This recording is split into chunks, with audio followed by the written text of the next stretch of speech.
بسم اللہ الرحمن الرحیم۔ السلام علیکم خواتین و حضرات، آج ہم آپ کے ساتھ حضرت یوسف علیہ السلام کے قصے کا پارٹ 3 شیئر کرنے جا رہے ہیں۔ جب مصر کے بادشاہ ریان بن ولید کو یہ یقین ہو گیا کہ حضرت یوسف علیہ السلام بے گناہ ہیں، تو مصر کے بادشاہ ریان بن ولید نے یہ اعلان کر دیا کہ میرے جانے کے بعد حضرت یوسف علیہ السلام مصر کا بادشاہ ہوگا۔ عزیز مصر کی وفات کے بعد حضرت یوسف علیہ السلام مصر کے بادشاہ بن گئے۔ اللہ تعالیٰ نے حضرت یوسف علیہ السلام کے بھائیوں کا ذکر فرمایا ہے کہ وہ غلہ لینے مصر آئے۔ اس وقت قحط سالی کا دور تھا اور تمام علاقے قحط میں مبتلا تھے۔ مصر پر اس وقت یوسف علیہ السلام حاکم بن چکے تھے۔ جب وہ آپ کے پاس آئے تو آپ نے انہیں پہچان لیا، لیکن وہ آپ کو نہ پہچان پائے، کیونکہ وہ کبھی تصور بھی نہیں کر سکتے تھے کہ آپ اس مقام پر فائز ہو جائیں گے۔ انہوں نے کہا کہ ہم 12 بھائی ہیں، ان میں سے ایک گم ہو چکا ہے اور دوسرا والد صاحب کے پاس ہے۔ تو حضرت یوسف علیہ السلام نے کہا کہ جب تم اپنے دوسرے بھائی کو لے آؤ تو تب ہی تمہیں غلہ دیا جائے گا، ورنہ کسی بھی صورت میں تمہیں غلہ نہیں دیا جائے گا۔ اللہ تعالیٰ نے وہ حالات ذکر فرمائے ہیں جو یوسف علیہ السلام کے بھائیوں کے واپس اپنے والد کے پاس جانے پر پیش آئے۔ انہوں نے اپنے والد سے کہا ہم سے تو غلہ روک لیا گیا، یعنی غلہ ملنے کی صرف ایک ہی صورت ہے کہ آپ ہمارے ساتھ ہمارے بھائی کو بھی بھیج دیں، اگر نہیں بھیجیں گے تو ہمیں غلہ نہیں ملے گا۔ جب انہوں نے اپنا سامان کھولا تو دیکھا ان میں سرمایہ انہیں واپس کر دیا گیا ہے، تو کہنے لگے اے ہمارے باپ، ہمیں اور کیا چاہیے، یہ ہمارا سرمایہ بھی ہمیں واپس کر دیا گیا ہے، اس لیے ہم اپنے خاندان کو رسید لا دیں گے اور اپنے بھائی کی نگرانی کریں گے اور ایک اونٹ کے بوجھ کا غلہ زیادہ لائیں گے، یہ ناپ تو بہت آسان ہوگا۔ حضرت یعقوب علیہ السلام کی شدید خواہش تھی کہ بنیامین جو کہ حضرت یوسف علیہ السلام کا دوسرا بھائی تھا اس کو اپنے پاس ہی رکھیں، کیونکہ اس میں انہیں حضرت یوسف علیہ السلام کی خوشبو آتی تھی اور انہیں یہ تسلی ہوتی تھی کہ یوسف علیہ السلام کا دوسرا بھائی ان کے پاس ہی ہے۔ اسی لیے انہوں نے فرمایا میں تو اسے ہرگز تمہارے ساتھ نہیں بھیج سکتا جب تک تم مجھ سے وعدہ نہ کرو کہ تم اسے میرے پاس صحیح سلامت لاؤ گے، سوائے اس ایک صورت کے کہ تم سب گرفتار ہو جاؤ، یعنی ایسے حالات بن جائیں کہ تم مجبوراً بنیامین کو واپس نہ لا سکو، تو پھر تم بے گناہ ہو۔ جب تمام بھائیوں نے اپنے والد سے یہ عہد کر لیا تو انہوں نے کہا ہم جو عہد کر رہے ہیں اس کا اللہ ہی ضامن ہے۔ پھر حضرت یعقوب علیہ السلام نے بیٹوں کو یہ نصیحت کی کہ شہر میں ایک دروازے سے نہیں بلکہ مختلف دروازوں سے داخل ہونا۔ کچھ حضرات کا کہنا ہے کہ یعقوب علیہ السلام کو یہ خدشہ تھا کہ کہیں انہیں نظر نہ لگ جائے، کیونکہ ان کے تمام بیٹے ہی خوبصورت اور اچھی جسامت کے مالک تھے۔ کچھ حضرات کا یہ بھی کہنا ہے کہ انہوں نے سوچا کہ مختلف دروازوں سے داخل ہونے سے شاید انہیں یوسف علیہ السلام کا کوئی سراغ مل جائے۔ حضرت یعقوب علیہ السلام نے اپنے بیٹوں کے ہاتھ عزیز مصر کے لیے بطور تحفہ پستہ، بادام، صنوبر کے بیج، شہد اور بن کا پھل وغیرہ بھیجا۔ انہوں نے غلہ خریدنے کے لیے پہلے درہم بھی لے لیے اور کچھ مزید اشیاء بھی۔ جب وہ لوگ حضرت یوسف علیہ السلام کے سگے بھائی بنیامین کو لے کر مصر پہنچے تو آپ نے اسے اپنے قریب جگہ دی اور خفیہ طور پر اسے بتایا کہ میں تمہارا بھائی ہوں، میں یوسف ہوں، اور اسے اپنے بھائیوں کی بدسلوکی پر بھی تسلی دی۔ پھر آپ نے ایک ایسی خفیہ چال چلی جسے آپ نے بنیامین کو اپنے پاس رکھنے کا ذریعہ بنایا۔ آپ نے اپنے خادموں سے کہا کہ آپ کا پیالہ انہیں بتائے بغیر اس کے سامان میں رکھ دیں۔ آپ اس پیالے کو پینے کے لیے اور غلہ ماپنے کے لیے استعمال کیا کرتے تھے۔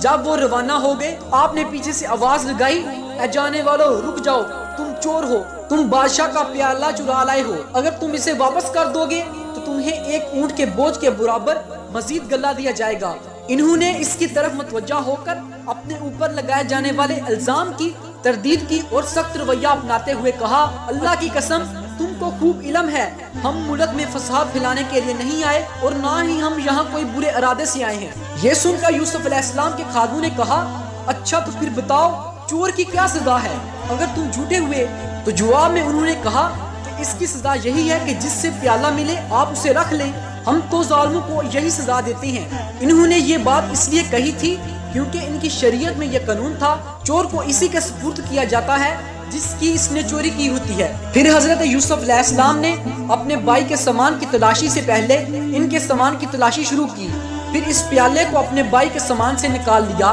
تاکہ کسی کو آپ پر شک نہ ہو اور تدبیر بھی مؤثر ہو سکے۔ پھر اللہ تعالیٰ نے فرمایا ہم نے یوسف علیہ السلام کے لیے اسی طرح یہ تدبیر کی، اگر آپ کے بھائی خود ہی یہ تجویز پیش نہ کرتے کہ جس کے سامان سے پیالہ نکلے اسے رکھ لیا جائے، تو مصری قانون کی روح سے آپ اپنے بھائی کو ہرگز نہیں روک سکتے تھے۔ آپ نے یہ چال اللہ کے حکم سے ہی چلی تھی اور اس کے نتیجے میں بہت بڑا فائدہ حاصل ہونے والا تھا، یعنی آپ کے والد یعقوب علیہ السلام اور باقی خاندان کے افراد آپ کے پاس آنے والے تھے۔ جب وہ اپنے بھائی کو واپس لینے سے مایوس ہو گئے تو باہم مشورہ کرنے لگے۔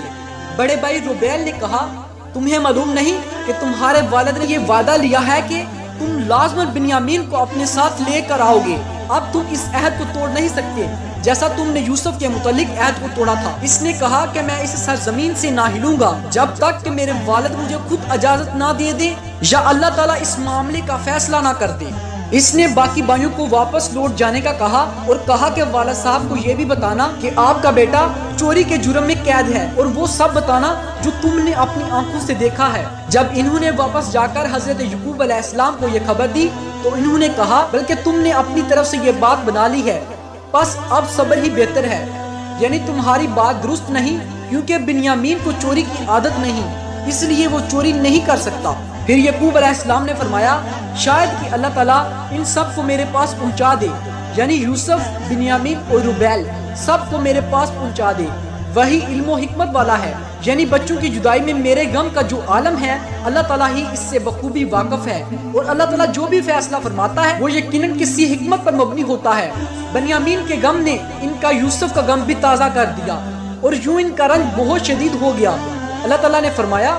جب آپ کے بیٹوں نے آپ کو اس قدر شدید غم میں مبتلا دیکھا تو آپ پر ترس کھاتے ہوئے کہا، اللہ کی قسم کہ اگر آپ اسی طرح روتے رہے اور غمگین رہے تو آپ نہایت کمزور ہو کر قوت و طاقت سے ہاتھ دھو بیٹھیں گے، اسی لیے آپ کو حوصلے سے کام لینا چاہیے۔ انہوں نے کہا، میں تو اپنے پریشانی اور رنج کی فریاد اللہ ہی سے کر رہا ہوں، مجھے اللہ کی طرف سے ہی وہ باتیں معلوم ہیں جو تم نہیں جانتے۔ اور انہوں نے کہا کہ مجھے یقین ہے کہ یوسف کا دیکھا ہوا خواب ضرور سچا ہوگا اور ہم سب ایک دن اسے سجدہ کریں گے۔ پھر آپ نے کہا، بیٹو تم جاؤ اور یوسف اور اس کے بھائی کی تلاش کرو، اللہ کی رحمت سے نا امید نہ ہونا، یقیناً رب کی رحمت سے کافر ہی نا امید ہوتے ہیں۔ اللہ تعالیٰ نے ذکر فرمایا کہ جب یوسف کے بھائی دوبارہ غلہ لینے کے لیے آپ کے پاس پہنچے تو روئی ایشیا کے بدلے مکمل غلہ کے حصول اور بلا معاوضہ بنیامین کی واپسی کا مطالبہ کرنے لگے اور کہا، اے عزیز، ہمیں اور ہمارے خاندان کو بہت دکھ پہنچا ہے، یعنی قحط سالی کا دور ہے، معاشی بدحالی ہے اور اہل و عیال کی کثرت ہے، حقیر پونجی لائے ہیں، یعنی ایسی چیزیں لائے ہیں جو عام طور پر ناقابل قبول ہیں۔ انہوں نے کہا کہ آپ ہمیں پورے غلے کا ناپ دے دیجئے یا خیرات میں ہمیں ہمارا بھائی لٹا دیجئے۔ جب حضرت یوسف علیہ السلام نے ان کی یہ بری حالت دیکھی تو آپ کو ان پر ترس آ گیا اور آپ نے اپنے چہرے کو مکمل طور پر کھولا تاکہ وہ آپ کو پہچان سکیں اور فرمایا، کیا تمہیں علم ہے کہ تم نے یوسف اور اس کے بھائی کے ساتھ نادانی میں کیا کیا؟ وہ کئی مرتبہ آپ سے ملاقات کے باوجود آپ کو نہ پہچان سکے۔ انہوں نے حیرت سے کہا، کیا تم ہی یوسف ہو؟ آپ نے جواب دیا، ہاں میں ہی یوسف ہوں اور یہ میرا بھائی ہے۔ آپ نے کہا، اللہ نے ہم پر فضل و کرم کیا ہے، یعنی یہ اللہ تعالیٰ کا ہی احسان ہے، اس نے ہمیں یہ عزت و مقام عطا فرمایا کیونکہ ہم نے اپنے رب کی فرمانبرداری اور تمہاری دی ہوئی تکلیفوں پر صبر کیا تھا اور اپنے والد کے بھی فرمانبردار رہے تھے۔ نیز یہ بھی اس کا ہم پر احسان ہے کہ ہمارے والد کو تم سے زیادہ ہم سے محبت تھی۔ یہ ماجرا دیکھ کر انہوں نے کہا، اللہ کی قسم، اللہ تعالیٰ نے تجھے ہم پر برتری دی ہے، یعنی آپ کو وہ کچھ عطا کیا ہے جو ہمیں عطا نہیں کیا، اور یہ بھی سچ ہے کہ ہم خطاکار تھے، ہم اپنی کوتاہی کو تسلیم کرتے ہیں، کیونکہ حضرت یوسف علیہ السلام انتہائی پاک باز دل کے مالک تھے اور ان کے دل میں بدلہ لینے کی کوئی خواہش نہ تھی، اسی لیے آپ نے خود ہی اعلان کر دیا کہ میں نے تمہیں معاف کر دیا، آج تم پر کوئی ملامت نہیں۔ پھر انہیں یوں دعا دی کہ اللہ تمہیں معاف کرے، وہ سب مہربانوں سے بڑا مہربان ہے۔ پھر آپ نے انہیں اپنا کرتا دیا اور کہا کہ اسے واپس جا کر میرے والد کے چہرے پر ڈال دینا، ان کی جو بنائی ختم ہو چکی ہے وہ لوٹ آئے گی۔ یہ اللہ تعالیٰ کی طرف سے آپ کو ایک معجزہ عطا ہوا تھا جو آپ کی نبوت کی دلیل ہے۔ آپ نے ان سے یہ بھی فرمایا کہ خاندان کے تمام افراد مصر آ جائیں، اور یہاں آ کر راحت و سکون کے ساتھ زندگی بسر کریں۔ یوں اللہ تعالیٰ نے ایک بکھرے ہوئے خاندان کو دوبارہ اکٹھا کر دیا۔ حضرت ابن عباس رضی اللہ تعالیٰ عنہ کا بیان ہے کہ جب قافلہ مصر سے روانہ ہوا تو ایک ہوا چلی جس کے ذریعے یوسف علیہ السلام کے کرتے کی خوشبو حضرت یعقوب علیہ السلام تک پہنچ گئی۔ تب آپ نے فرمایا مجھے تو یوسف کی خوشبو آ رہی ہے۔ آپ نے 3 دن کی مسافت سے یہ خوشبو پا لی تھی، لیکن جب خوشخبری دینے والے نے پہنچ کر ان کے منہ پر کرتا ڈالا تو ان کی اسی وقت بنائی واپس آ گئی۔ تو آپ نے اپنے بیٹوں سے کہا کیا میں نے تم سے نہیں کہا تھا کہ میں اللہ تعالیٰ کی طرف سے وہ باتیں جانتا ہوں جو تم نہیں جانتے؟